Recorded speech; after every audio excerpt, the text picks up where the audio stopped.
اب کسی کے ذہن میں کوئی بات ہو تو مان لو۔ سنت اور سنت موقدہ میں کیا فرق ہے؟ ان کا سوال یہ ہے سنت اور سنت موقدہ میں کیا فرق ہے؟ بھائی جو اصطلاحات طے کر دی نا ہمارے علماء دین نے، وہ یہ ہے کہ جن چیزوں کو رسول پاک صلی اللہ علیہ وسلم نے مستقل کیا وہ سنت موقدہ کہہ دی، یا جن کو کرنے کی تاکید کی، اور جو حضور نے کبھی کبھی کیا وہ سنت بتا دی۔ حالانکہ دو اصطلاحات ہیں، یا نفل ہیں یا فرض ہیں۔ تو اگر آپ نے فرض ادا کر دیے تو آپ کی نجات ہے، آپ کی بخشش کے لیے فرض کافی ہے۔ اب یہ جو ہمارے ہاں بہت زیادہ شدت اختیار کر لی گئی سنت موقدہ، اور ان پہ بہت زیادہ زور دیا جاتا ہے، خاص طور سے نمازوں کی سنتوں پہ۔ میں بتا دوں کہ آپ لوگ ذہن کھلا کرو اپنے گھر والوں کی بھی، اپنے جاننے والوں کی، کہ نجات جو ہے وہ فرضوں میں ہے۔ اگر آپ نے فرض ادا کر دیے تو آپ کی نجات ہو جائے گی۔ جو بیمار لوگ ہیں، جو نوکری پیشہ ہیں، جنہیں کہیں جانا ہے، کوئی سفر میں جانا ہے، تو وہ اگر فرض ادا کر دیں گے تو ان کی نجات ہو جائے گی۔ مگر ذہن میں یہ بات رہے کہ حضور نے سنتوں کے بارے میں حدیثیں ہیں، اور حضور پڑھتے بھی تھے، کبھی چھوڑی نہیں۔ حالانکہ حضور تو معصوم تھے، ان کے تمام گناہ اللہ نے معاف کر دیے تھے، لیکن پڑھتے تھے۔ لیکن یہ ذہن کھلا ہوا رہنا چاہیے کہ ہمیں سنتوں اور فرضوں کا فرق پتہ ہو۔ 10 لاکھ سنتیں مل کے بھی ایک فرض کے برابر نہیں ہو سکتی۔ اب یہ نمازوں کی سنتوں پہ تو زور دیتے ہیں۔ حضور کی تو سنت یہ بھی ہے کہ کبھی جو ہے وہ پیر اور جمعرات کا روزہ نہیں چھوڑتے تھے، مہینے کے 3 روزے 13، 14، 15 کا ضرور رکھتے تھے، ان کا کوئی ذکر نہیں کرتا۔ ہر چیز کے ساتھ جو ہے وہ سنتیں جڑی ہوئی ہیں، مطلب نفل جڑے ہوئے ہیں۔ کوئی سی بھی عبادت ہو، کلمے کے بعد نمازوں کے ساتھ نفل جڑے ہوئے ہیں، اسی طرح سے روزوں کے ساتھ نفل روزے ہیں، روزے رکھتے تھے حضور، انہیں کوئی نہیں یاد دلاتا پورے سال۔ اسی طرح سے حضور صدقات، اگر آپ زکوٰۃ فرض ادا کر رہے ہیں تو اس کے بعد نفل صدقات بھی ہیں۔ نبی اکرم صلی اللہ علیہ وسلم کی اگر آپ سنت کی بات کریں گے تو آپ کو اپنا سب کچھ دینا پڑے گا۔ نبی نے تو کبھی اتنا مال ہی نہیں اپنے پاس رکھا کہ ان پہ زکوٰۃ واجب ہو جائے۔ پوری زندگی جو آتا تھا بانٹ دیا کرتے تھے۔ اسی طرح حج کا معاملہ ہے، ایک حج فرض آپ نے کر لیا تو اس کے بعد آپ فارغ ہیں الحمدللہ اللہ کے ہاں۔ اس کے بعد اگر آپ کوئی کرتے ہیں تو وہ نفل گنا جائے گا، چاہے وہ عمرے ہوں اور چاہے وہ کوئی حج کا زمانے میں آپ دوبارہ سے حج کریں۔ کیا مرحوم ماں باپ کی طرف سے روزہ رکھ سکتے ہیں؟ کیا مرحوم ماں باپ کی طرف سے روزہ رکھتے ہیں؟ نہیں بھائی، مرحوم لوگوں کی طرف سے آپ روزہ نہیں رکھ سکتے کسی بھی قیمت پہ۔ ان کا چیپٹر بند ہو چکا، جو انہوں نے کیا وہ ان کے ساتھ چلا گیا، اور ان کا امان نامہ بند ہو چکا۔ آپ اپنے روزوں کے بعد ان کے لیے دعا کر سکتے ہیں کہ اللہ ان سے جو کوتاہی ہوئی روزوں میں اسے معاف کر دے۔ اسی سے ملتا ہوا سوال ہے، کیا بیمار کی طرف سے کوئی دوسرا روزہ رکھ سکتا ہے؟ ہاں، ایک یہ بھی سوال آتا ہے کہ کیا بیمار کی طرف سے کوئی دوسرا روزہ رکھ سکتا ہے؟ یہ روایتوں میں ایک حدیث تو ملتی ہے کہ بیمار کوئی اگر منت مانگے تو وہ روزہ نہ رکھ سکے تو اس کے بدلے میں آپ روزہ رکھیں، لیکن یہ منت والے روزے کے لیے ہے، فرض روزوں کے لیے نہیں ہے۔ فرض روزہ بیمار کے لیے قرآن نے بیان کر دیا۔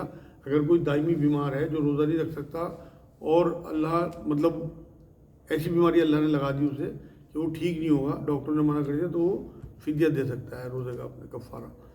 تو لیکن جو لوگ بیماری کے بعد ٹھیک ہو جاتے ہیں ان کے لیے یہ معاملہ آیا کہ وہ پھر روزہ ہی رکھیں گے۔ تو اس لیے بیمار کا روزہ کوئی نہیں رکھ سکتا۔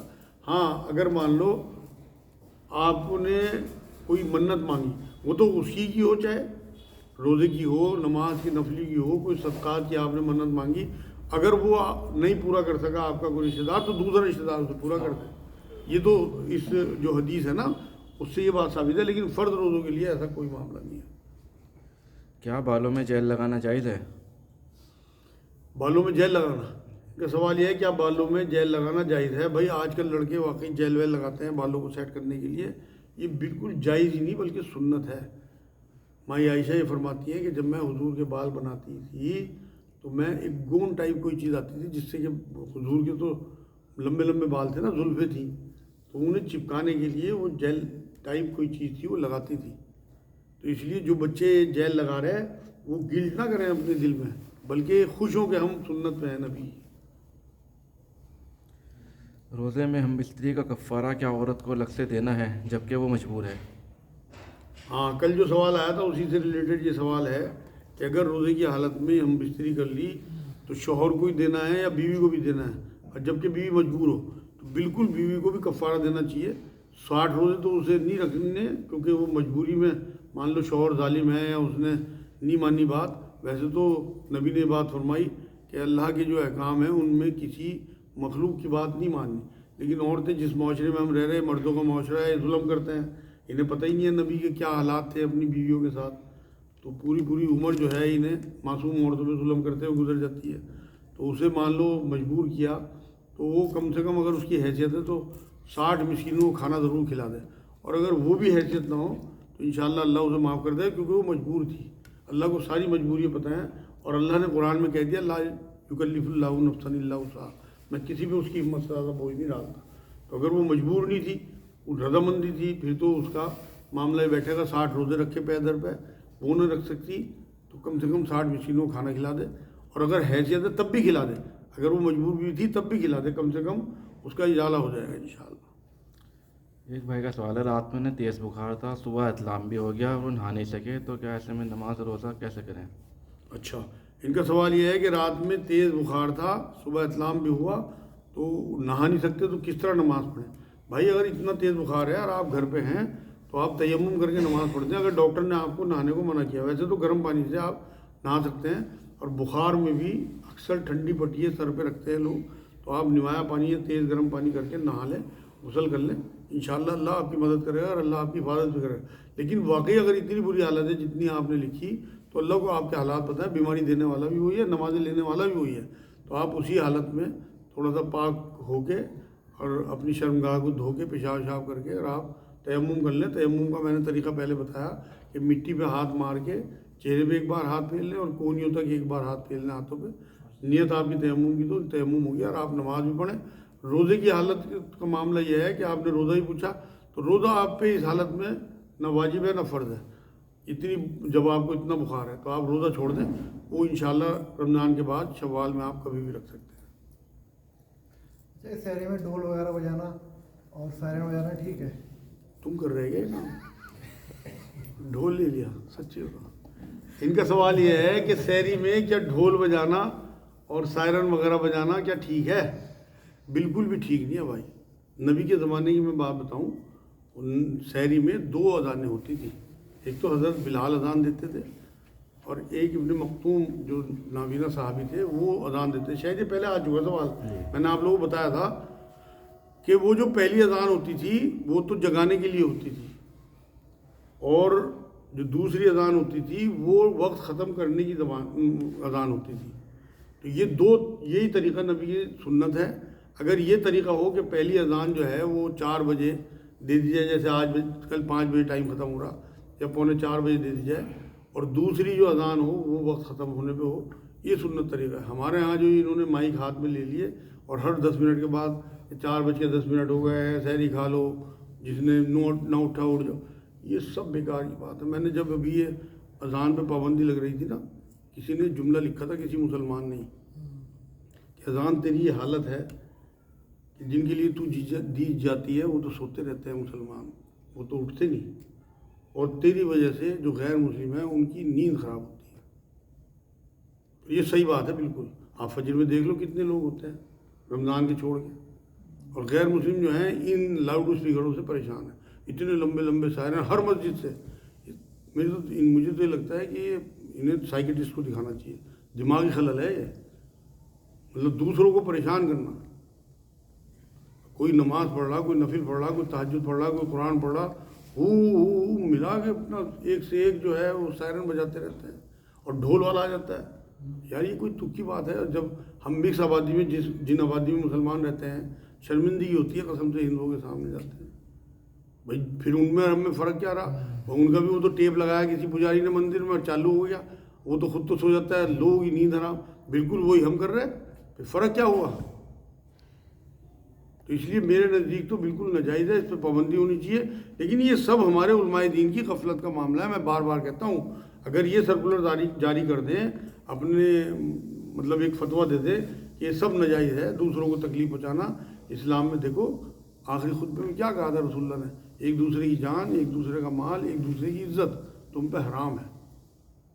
تو یہ جان خراب کرنے والی بات ہے. جس کی نیند ہی پوری نہیں ہوگی، صبح وہ مزدور ہے، صبح وہ پیپر ہے کسی بچے کا، کسی کام پہ جانا اسے، کوئی بیمار ہے بیچارہ، اسے نیند ہی نہیں آنی. اب اکثر ایسا ہوتا ہے کہ میں لگ بھگ 3 بجے قریب لیٹتا ہوں، اور وہ آگے 3 بجے وہ ڈھول بجانا شروع کرتے، کہاں سے نیند آ جائے گی؟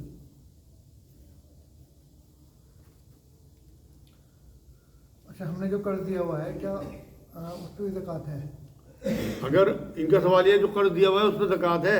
بھائی اگر آپ نے کسی کو قرض دیا مہینے 2 مہینے اور آپ کو پکا امید ہے کہ وہ آنے والا ہے تو پھر زکوٰۃ ہے. لیکن اگر کسی 5-6 سال ہو گیا کسی نے آپ کا قرض مار رکھا تو پھر آپ اس پہ حساب میں نہ جوڑو, وہ اسی پہ رہنے دو, اس پہ آپ کو زکوٰۃ نہیں دینی بلکہ اسے الگ نوٹ کر لیں کہ جب کبھی 2-4 سال کے بعد وہ آ جائے تو پھر اسے 1 سال کی زکوٰۃ اس پہ دے دینا. اچھا اسی طرح ابھی تو وہ آپ کے قبضے میں ہی نہیں ہے تو آپ اس پہ زکوٰۃ نہ دو. اسی طرح اگر کوئی قرض لیتا ہے تو کیا اسے بھی زکوٰۃ دینی ہے؟ اگر کوئی قرض لیتا ہے, ان کا سوال یہ کوئی قرض لیتا ہے کیا اس پہ بھی زکوٰۃ ہوگی؟ بھائی وہ تو اپنے اصل میں سے اسے گھٹائے گا کہ اتنا قرض میرے اوپر ہے, اس میں جوڑے گا, جو اس کے پاس اصل ہوگی وہ پہلے پورا حساب جوڑے, پھر جتنا قرض ہو اسے جوڑے, اس میں سے گھٹائے اسے. تو وہ قرض پہ اس طرح سے زکوٰۃ اسے نہیں دی جائے گی بلکہ جس کا قرض ہوگا وہ دے گی زکوٰۃ, وہ دے گا زکوٰۃ.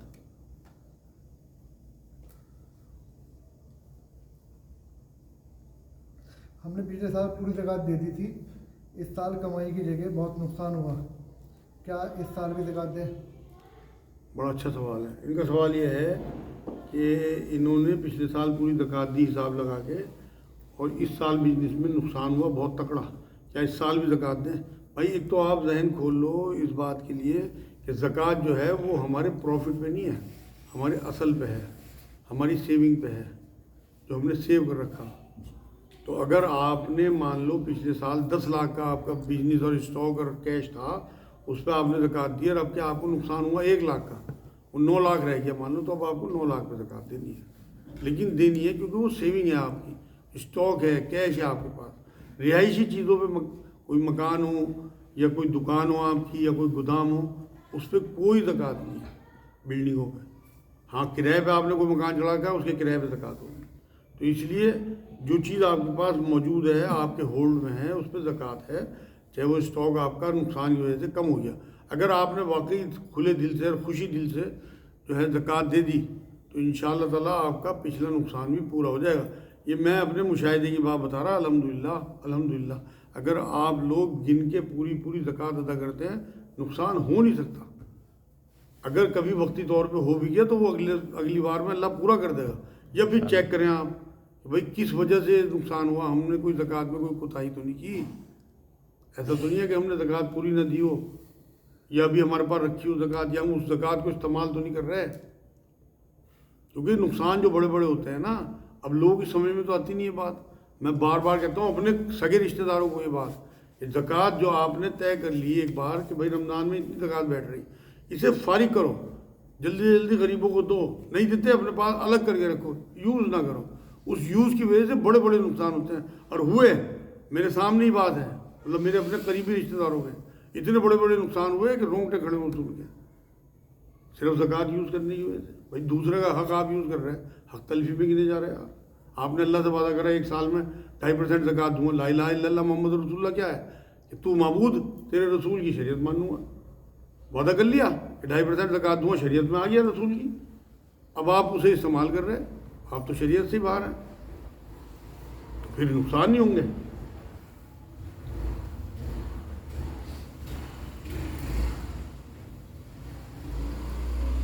کھانے میں نمک ڈالا ہے یا نہیں روزے کی حالت میں, کیا کریں؟ یہاں کیا تمہارا ہوٹل بھی ہے کیا؟ سوچ رہا ہے. اچھا ان کا سوال سمجھ لو, یہ بڑا اچھا سوال ہے, یہ بھی بہت اہم سوال ہے. تو اصل میں تھوڑی سی بیچ میں تفریح اس لیے کر لوں نا کہ محفل جو ہے وہ سیریس نہیں ہونی چاہیے بالکل. تو ان کا جو سوال ہے کہ اگر ہنڈیا میں مان لو نمک ڈالا, کوئی شیف ہی ہے یا کوئی کوک ہے مان لو, یا گھر کی عورتیں ہیں اور انہیں یہ یاد ہی نہ ہو کہ ہم نے نمک ڈالا نہیں ڈالا, تو کس طرح سے فیصلہ ہوگا؟ تو اسے چکھ سکتے ہیں, زبان پہ رکھا اور فوراً تھوکنا ہے. اس سے آپ کو پتہ لگ جائے کہ اس میں نمک ہے نہیں ہے. کوئی بھی چاہے مرد ہو یا عورت ہو. ہمارے ہاں تو یہ لکھا ہوا ہے نا, یہاں انہوں نے تو فقہ میں یہ لکھ رکھا کہ کسی کا مرد ہی ظالم ہو تو وہ چکھ سکتا ہے, کوئی بھی چکھ سکتا ہے, کیونکہ میدے میں نہیں جانا چاہیے, نیچے نہیں اتارنا. آپ نے زبان پہ رکھی ہے 1 بوند مان لو سالن کی, پتہ لگ گیا آپ کو کہ بھائی اس میں نمک نہیں ڈالا میں نے, آپ فوراً اسے تھوکو اور نمک ڈال دو.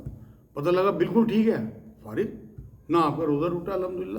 اللہ تو آسانی چاہتا ہے, مشکل نہیں چاہتا. قرآن کی آیت ہے کہ میں آسانی چاہتا ہوں تمہاری زندگی میں.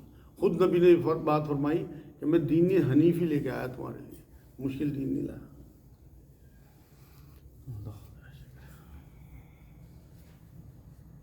بس جی ہو گیا پھر اللہم صلی اللہ علیہ سیدنا محمد وعلی آل سیدنا محمد صلی اللہ تو ہمارے گناہوں کو معاف فرما. یا اللہ تو بیٹھنا قبول فرما. یا اللہ تو رحمت فرما. یا اللہ رمضان کی جتنے لمحے چلے گئے یا اللہ جس میں جو بھی غفلت ہوئی اسے معاف فرما. جو بھی عبادت تیرے یہاں پہنچ گئی یا اللہ اسے اپنی شان کے مطابق بڑھا چڑھا کے قبول فرما. جو باقی لمحات رہ گئے اللہ ان میں بھی ہمیں زیادہ زیادہ عبادت کرنے کی توفیق عطا فرما. یا اللہ یہ رمضان ہمارے لیے مغفرت کا رمضان ہو جائے ایسا معاملہ فرما دے. ہمارے لیے رحمت کا معاملہ فرما دے, مغفرت کا فرما دے, آگ سے نجات کا معاملہ فرما دے. یا اللہ پاک آخری عشرہ آنے والا ہے اگلا, یا اللہ اس میں زیادہ زیادہ ہمیں عبادت کرنے کی توفیق عطا فرما. یا اللہ ایسی توفیق دے کہ ہم جو بھی کر سکیں اس میں اعتکاف کی توفیق عطا فرما. جو اعتکاف نہ کر سکیں وہ کم سے کم طاق راتوں میں جو ہے لیلۃ القدر کو تلاش کرنے کی جد و جہد میں لگ جائیں ایسا معاملہ فرما دے. یا اللہ ہم نے آج جو پڑھا سنا اس پہ عمل کی توفیق عطا فرما. ایمان والی آسان زندگی, ایمان والی آسان موت عطا فرما. ہمارے ماں باپ کی مغفرت فرما, مغفرت کر دیو تو درجے بلند فرما. یا اللہ فلسطین کے مسلمانوں کی مدد فرما. جو بھی ان کی ضروریات ہیں اپنی غیبی مدد سے انہیں پورا فرما. یا اللہ پاک ہمیں بھی جتنا بھی زیادہ زیادہ غریبوں کے کمزوروں کے کام آ سکیں اتنا کام ہم سے بھی لے لے میرے مالک. پہلے تو تیری دنیا ہے یا اللہ, تجھے پتہ ہے تجھے کیا کرنا ہے میرے مالک, مگر ہم تو مانگ ہی سکتے ہیں. یا اللہ پاک تو ہمارا حاجت روا ہے. یا اللہ تو ہی داتا ہے. یا اللہ تو ہی مشکل کشا ہے میرے مالک. یہ سب نام یہاں بندوں کے دیے ہوئے ہیں, سب یہ شرکیہ معاملے ہیں مگر اصل تو ہی ہے میرے مالک. یا اللہ ہمیں اپنے آگے ہاتھ پھیلانے والا بنا. یا اللہ تمام مخلوق سے ہماری حفاظت فرما کہ ہم اس کے آگے ہاتھ پھیلائیں. سبحان ربک رب العزت عما یصفون وسلام علی المرسلین.